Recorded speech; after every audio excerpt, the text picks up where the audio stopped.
Mateus 2,13 diz assim: E tendo eles se retirado, eis que o anjo do Senhor apareceu a José num sonho, dizendo: Levanta-te, toma o menino e sua mãe, foge para o Egito, demora-te lá até que eu te diga, porque Herodes há de procurar o menino para o matar. Vamos ficar só por este versículo, que Deus possa abençoar a sua palavra. Os acontecimentos deste trecho que nós vamos considerar, versículos 13 até 18, para nós os podemos entender, eles vêm na continuação do relato anterior, do início do capítulo 2, que é, dos versículos 1 até 12, a visita dos magos que do Oriente se deslocaram para adorarem Jesus, Emanuel, Deus conosco, o menino que tinha nascido. E tanto que o versículo 13 começa dizendo: E tendo eles se retirado. Eles refere-se aos magos. E estando nós bem atentos, desde o início do Evangelho de Mateus, o que é que o escritor Mateus continua aqui a querer destacar e apresentar? São as credenciais de Jesus como sendo o Messias há muito prometido por Deus a Israel. Esse Messias encarnou e está a cumprir as promessas feitas por Deus através dos seus profetas do Antigo Testamento ao longo dos séculos.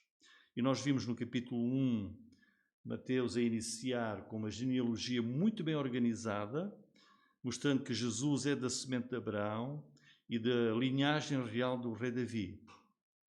Depois, capítulo 1, versículo 22 e 23, Mateus diz que o que está a acontecer, que era uma virgem ter concebido e ir dar à luz um filho, diz, e isso é de acordo com o profeta Isaías.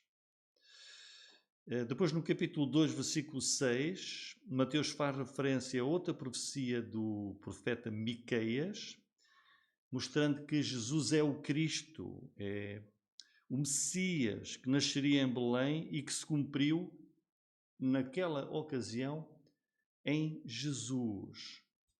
E agora, versículos 13 até 23, vamos ver aqui mais 3 profecias do Antigo Testamento que se cumpriram também em Jesus.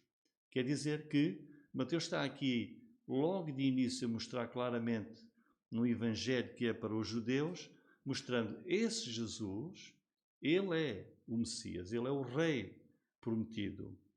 Ele é o ungido, enviado por Deus. E Mateus está a fazer isso porquê? Porque ele quer provar aos judeus, quer provar à nação de Israel, que o seu rei chegou.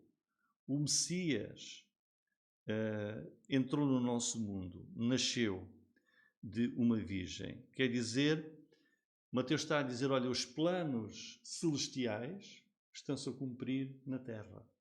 Os planos divinos estão-se a cumprir entre os homens.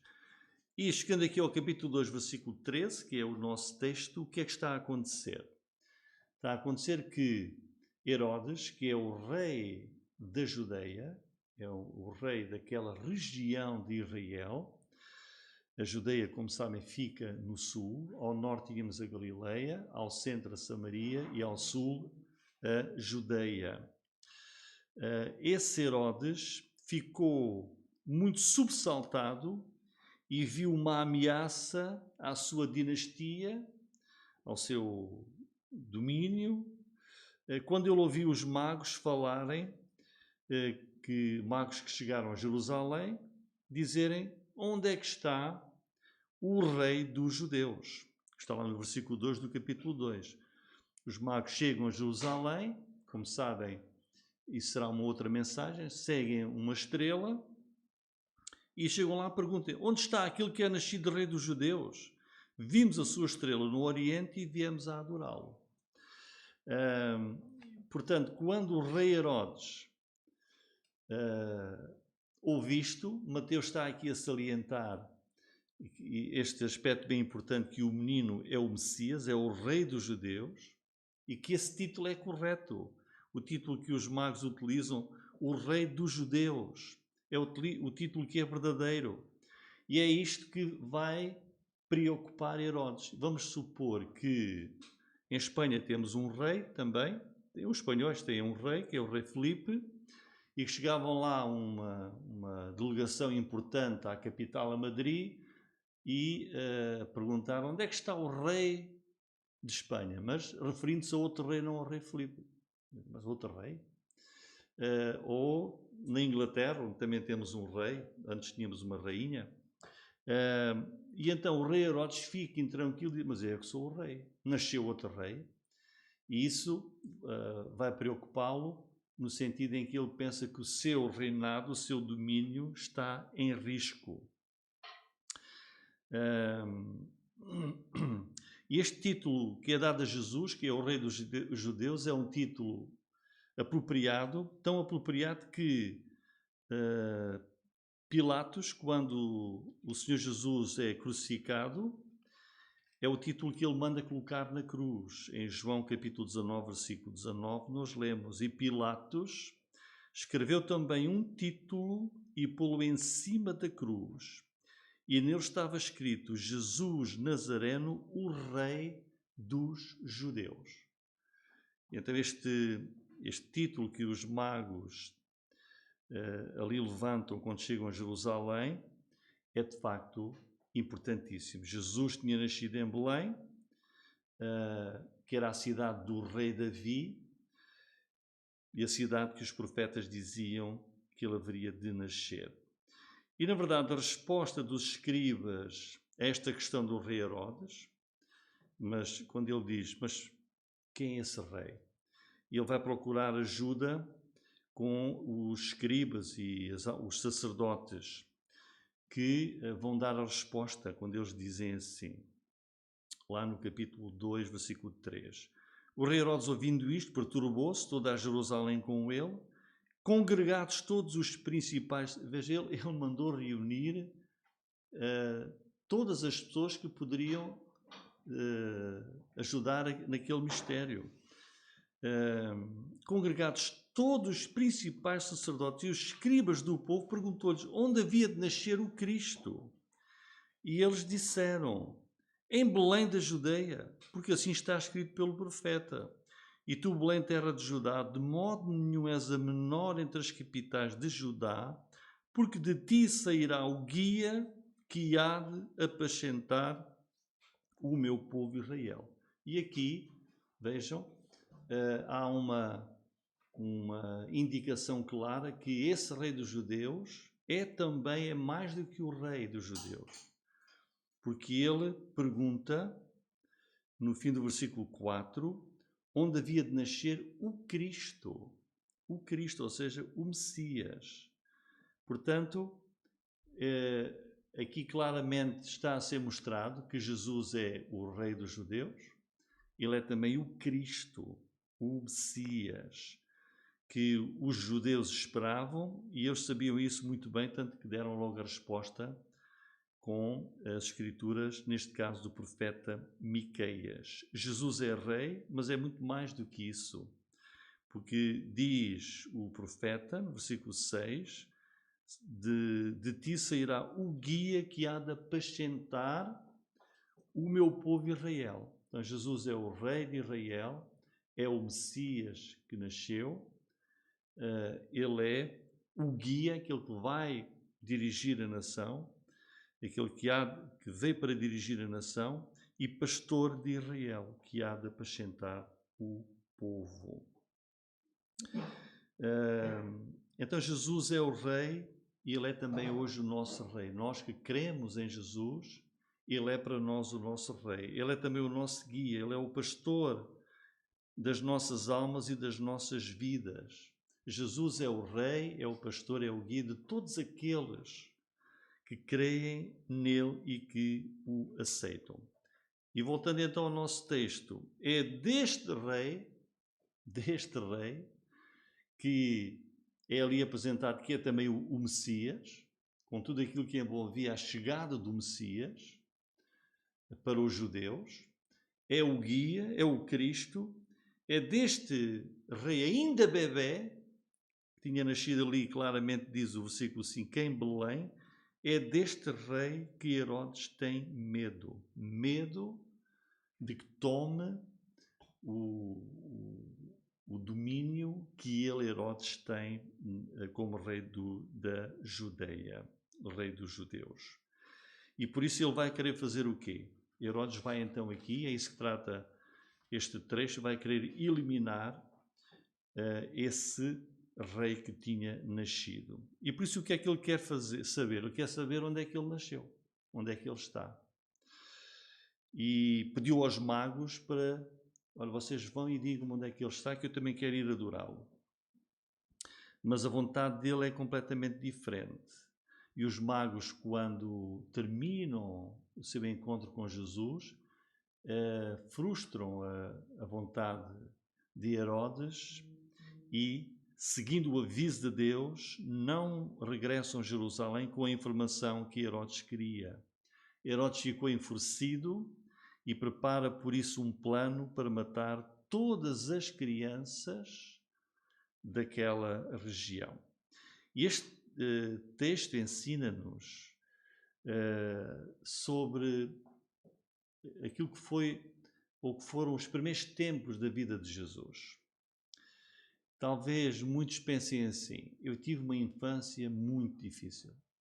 Muito difícil. E muitos têm.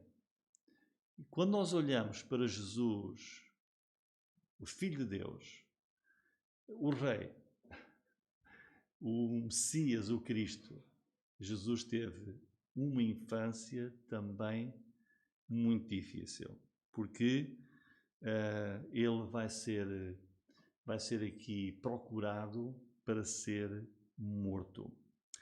E olhando para Jesus, para os seus pais que o criaram, também não foi fácil. Por isso, irmãos, Jesus, o Rei, o Messias nascido em fuga e perseguido. E uma lição importante que temos aqui é que os governantes do mundo raramente são favoráveis à causa de Deus. E às vezes esquecemos disto. E há aqui um grande paradoxo. Vejam, irmãos, o que é que tinha acabado de acontecer? Deus, o seu grande amor pelo mundo, enviou o seu Filho para salvar os pecadores. E este é o plano divino, este é o plano celestial. Essa é a vontade do céu. E imediatamente, na terra, começamos a ver planos humanos que são para matar o Salvador. E nós temos de dizer aqui que esta não é de facto uma boa resposta ao amor de Deus. Deus enviou o seu Filho. Ele nasce no nosso mundo. Uma prova do amor de Deus. E imediatamente ao seu nascimento, vemos planos dos homens e homens poderosos para matar o Salvador. E esse é o grande paradoxo. Essa não é uma boa resposta à vontade de Deus. Por isso, temos logo desde o início o Rei Jesus, o Messias em fuga. Este trecho aqui do capítulo 2, versículo 13, também nos permite ver uma lição muito valiosa. Nós vamos ver aqui porque é que Deus escolheu José para ser o pai adotivo de Jesus. E nós vimos isso na passada mensagem. Deus escolheu José. E porquê? Nós vimos lá porque ele era um homem justo e Deus podia confiar nele para que José pudesse exercer as suas funções de homem, de pai, de protetor da sua família, protetor do filho indefeso que nasceu na sua casa, que foi Jesus. E por isso temos aí o versículo 13. Tendo eles se retiraram dos magos e o anjo do Senhor, vejam, apareceu a José num sonho. Deus vai novamente ao encontro de José, do pai, que vai ser o pai de Jesus, do esposo, marido de Maria, do homem, da família, e dá-lhe uma ordem: levanta-te, toma o menino e sua mãe, foge para o Egito e demora-te lá até que eu te diga. Portanto, Deus disse: eu vou voltar a dar-te instruções, porque Herodes há de procurar o menino para o matar. Portanto, irmãos, que lição nós temos aqui? Deus a mostrar claramente, confia neste homem. José às vezes é muito esquecido, mas ele foi uma peça importantíssima no plano de Deus para a chegada ao mundo do Salvador Jesus. E há também aqui claramente o quê? Uma ação diabólica das trevas, do diabo, a procurar eliminar o Salvador do mundo. Sim, o diabo está a usar aqui pessoas, e neste caso uma autoridade, um governante, o rei Herodes, a usá-lo para buscar e para matar o Salvador Jesus. Mas uma vez mais, vemos Deus a intervir nos acontecimentos, a enviar um anjo a avisar José da terrível ameaça que ele não conhecia. Herodes vai procurar o menino para o matar. Então, Herodes, o rei, é o autor desta tragédia que está a ser planeada. Irmãos, Herodes é rei e a grandeza, as riquezas são perigosas para a alma. Quando as pessoas se deixam dominar pelo orgulho, pela sua grandeza, pelos poderes que têm, isso pode ser muito perigoso para a própria pessoa, porque tudo isso conduz o homem a muitas tentações. Sabe o que é que o apóstolo Paulo disse quando ele fala da relação entre a palavra de Deus, o Evangelho e o mundo? Ele diz assim, em 1 Coríntios 1, 26, diz: irmãos, não são muitos os poderosos que são chamados. E olhemos para o mundo, os grandes e os poderosos, quantos se voltam para Deus? Também o Senhor Jesus avisou que dificilmente um rico entrará no reino dos céus. O Salmo 2, versículo 2, diz: os reis da terra se levantam contra o Senhor e contra o seu ungido. Irmãos, achamos nós que a causa do Evangelho, a causa de Cristo, da palavra de Deus, depende do poder, depende da ajuda, do patrocínio dos nobres, dos poderosos, dos reis? Não. Estamos enganados se pensarmos assim. Na verdade, esses poderosos raramente fizeram muito pelo avanço do Evangelho. Esses poderosos têm sido mais inimigos da verdade do que amigos. O Salmo 146, versículo 3 diz: não confieis em príncipes. Há muitos como Herodes. Antes dele, depois dele, nos nossos dias, muitos governantes e poderosos que não são favoráveis à causa do Evangelho. Depois, prosseguindo aqui, então vemos, versículo 14, o rei, o Messias, nascido em fuga. E levantando-se ele, tomou o menino e sua mãe de noite e foi para o Egito. Ou seja, o anjo, as palavras do anjo são bem claras, a fuga tem que ser imediata, a fuga tem que ser rápida, tem que ser para o Egito e, na verdade, o Egito ficava naquela altura a mais ou menos 120 quilómetros de Belém. E era um lugar onde muitos judeus viviam muitos que tinham fugido às vezes de problemas em Israel e estavam ali naquela terra do Egito, e a instrução é ir para o Egito. E nós podemos perguntar, mas porquê? Porque é que o anjo, porque é que Deus quer que José leve o menino para o Egito? Ele podia muito bem ir para, por exemplo, ao norte, para a Galileia, onde Herodes não tinha interferência, tinha a Samaria pelo meio. Ele bem podia ter ido para Nazaré, que era a terra de José, onde ele morava, no norte de Israel. Porquê então esta indicação para ir para o Egito? E Mateus está-nos aqui a mostrar uma vez mais que essa instrução de Deus para Jesus ir para o Egito é para que se cumprisse a palavra do profeta Oseias. Para que se cumprisse a palavra do profeta Oseias, está no versículo 15. Esteve lá até à morte de Herodes, para que se cumprisse o que foi dito da parte do Senhor pelo profeta, que diz: do Egito chamei o meu filho. Vejam que José foge logo de noite, depois do aviso do anjo, e a ideia do texto aí é que José levou a sua família naquela mesma noite em que o anjo o avisou. Naquela mesma noite do sonho.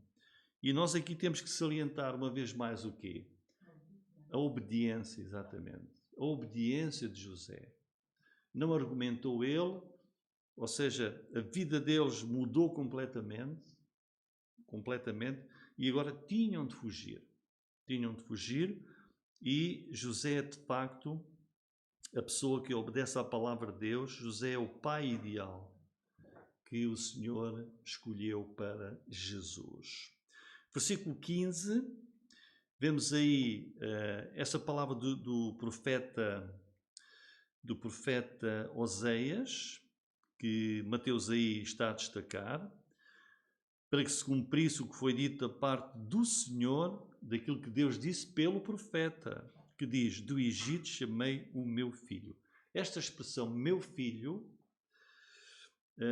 temos agora a profecia de Oseias. Se nós formos ler o contexto do profeta Oseias, o original mesmo da altura de Oseias, que viveu 600 anos antes de Jesus nascer, a referência lá do profeta não é a Jesus.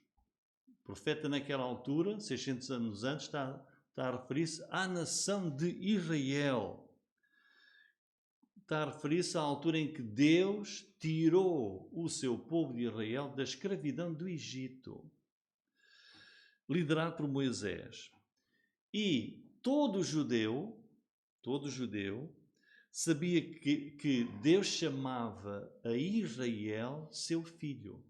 Deus chamava a nação de Israel seu filho.